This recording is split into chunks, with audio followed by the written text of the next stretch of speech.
In this video, we'll be changing the motor oil on this 2014 Dodge Caravan. Stay tuned.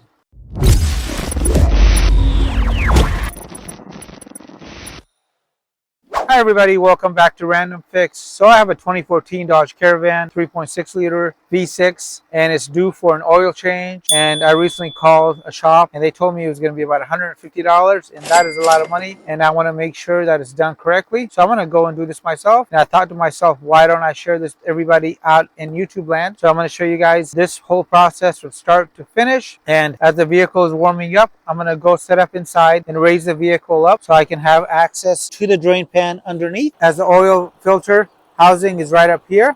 Before we start, I'll show you all the different tools you'll need so you don't get caught off guard. And let's go get this vehicle inside the garage and I'll show you those tools that you'll need. So before we go underneath the vehicle, you're going to need some sort of funnel. I have a magnetic drain plug remover, a 11mm socket to remove the drain plug underneath, a 24mm socket to go ahead and loosen up the oil filter housing. You're going to need some sort of oil catch pan, and I like putting in these foam pads to go ahead and make sure that the oil does not splatter everywhere. I recently epoxied the floor here for YouTube, and I do not want to get that all oily. And if you have one of these oil absorbent pads, you can go ahead and put it underneath your catch pan.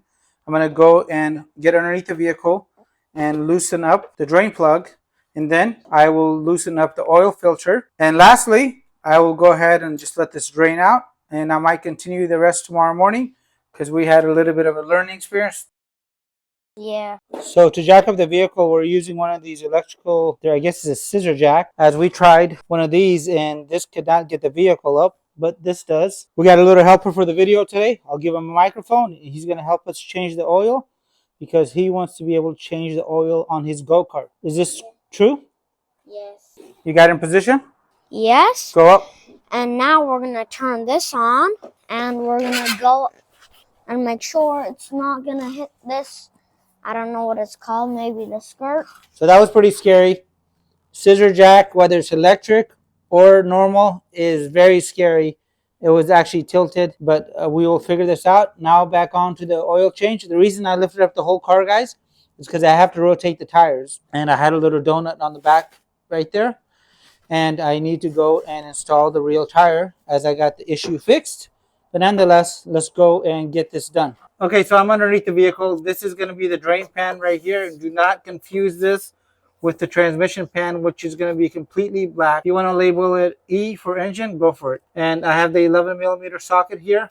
I have my oil absorbent pad underneath my catch pan. My catch pan is underneath me. I have some safety goggles. I'm going to go ahead and just loosen this guy up. And I had a shop do this last, so it is pretty tight. It should not be this tight. Okay, that is loose.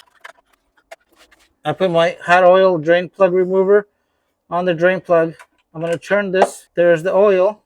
Oil is draining out. And the nice thing with the drain plug remover is I did not burn my hands. Now I'm going to go up top and loosen up that oil filter housing so the oil can drain. At the same time, this is draining. And by the way, this is the creeper that I used, and this thing's amazing because it's a creeper and it's also a bench, so it'll turn into a nice folding bench just by pulling up this little tab. Now it's a sitting bench, and let's get to the oil filter housing now. The oil filter housing is right there. Cyrus, do you want to point it out for him? Put your hand on it. It's going to be right here. So the engine oil housing is right there, and this is going to be the 24mm socket that goes on top of it. Yes, this is what you're going to put it on this. So right here, you're going to go ahead, stick your hand in there, get it in place. If you can turn it to get it in place anyway, that would be good. And guys, this is his first time doing an oil change. Are you nervous? No, I'm not nervous. The only thing I'm nervous about is if something happens, like if I open this and then everything just like gushes down. And you want to go ahead and loosen this up. And now you can go ahead and turn it by hand. May I do it? Yes. There. And then lift it up, but don't pull it out, okay? Once it's loose. Okay, lift it up now. And if you have a little time, go ahead and just let it drain out and you'll have less of a mess over in this area. And after a few minutes, and some paper towels, you can go ahead and reach in here and grab that oil filter and just keep it. And this is how you unplug the oil filter. Go ahead and pull on it. You can put this in your oil pan with those pads, and this will drain out. And let's go ahead and clean this up and put in a new oil filter. Now I'm going to reinstall the drain plug,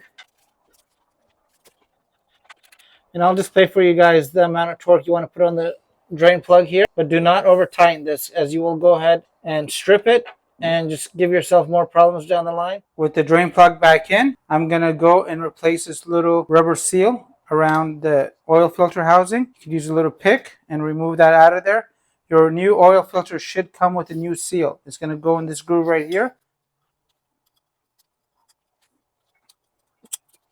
And the seal is back in place, and you don't want to stretch it out too much. Now I'm going to reinstall my oil filter in the housing, and you should hear it snap in there. Once it seats, and if you have a little bit of clean motor oil, go ahead and lube up this seal and the lower seal,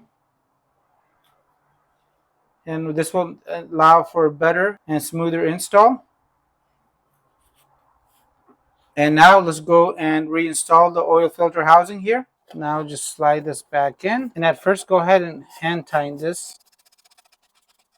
And just like the oil drain plug, you do not want to over torque this. So I will display for you guys the torque specs if you're not familiar with this in the video notes down below or on the screen here.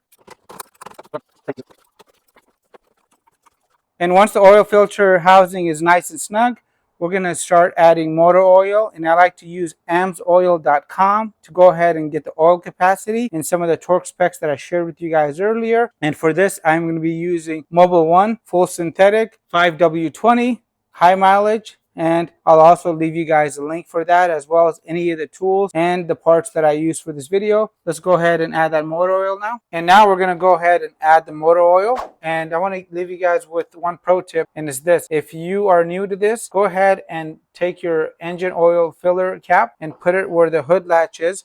So in case you forget to put this back on, when you go and close the hood, you'll hear a loud bang, and most likely will break this, but it's a lot better than destroying the engine. So now let's go ahead and add the motor oil. And again, I'll leave you guys the specs here on the screen. Once you got the right amount of oil in the vehicle, go ahead and put the oil filler cap back on. Get the vehicle on level surface, and we're going to go and check the oil later on, as well as resetting the oil reminder light. And if you're new to this, you could come and check the drain plug after you have filled the oil to make sure that it is not leaking. Not a bad idea for a newbie. After confirming that the drain plug is installed properly and there's no leaks, the oil filter is seated correctly, and we have the oil filler cap back on with the correct amount of oil. Now you want to let the oil cycle through the engine for 10 seconds. And after letting the vehicle sit for about 5 to 10 minutes on a flat surface, I'm going to pull out the oil dipstick, have a clean napkin available, and I want to check the oil level. And the whole game here is to be a little bit under, so I can go ahead and top it off. So you can see that my oil level is right here. I need to be in the safe zone right here. So I'm going to go ahead and top this off, and stay tuned. I'm going to show you guys how to reset that oil reminder light as well. After adding some more engine oil, I am here in the safe zone right here, so I am good. And now let's go and reset that oil reminder light. And to go ahead and reset this light, all you need to do is go ahead and turn off your ignition, key back in the ignition, and pump the brake pedal 3 times. 1, 2, 3, release. And that is it. Your oil light is now reset. I hope you guys enjoyed the video here on the Dodge oil reset. That works for Rams and other vehicles as well, as long as you have a key that looks like this. And if you guys want to check out a very easy oil change, because these oil filters are located at the top of the engine, so you can just suck the oil out. It only takes a few minutes. I'll leave you guys links at the end of this video here, as well as in the video description box down below. And if you guys have a Dodge key like this, and you guys want to make your own key and program it, because you can get these blanks here for about $11. I'll leave you guys a review of a tool that I use to go ahead and help me program these keys, and it only takes about 5 minutes, and you can save yourself a lot of money and make it a great day. Thanks again.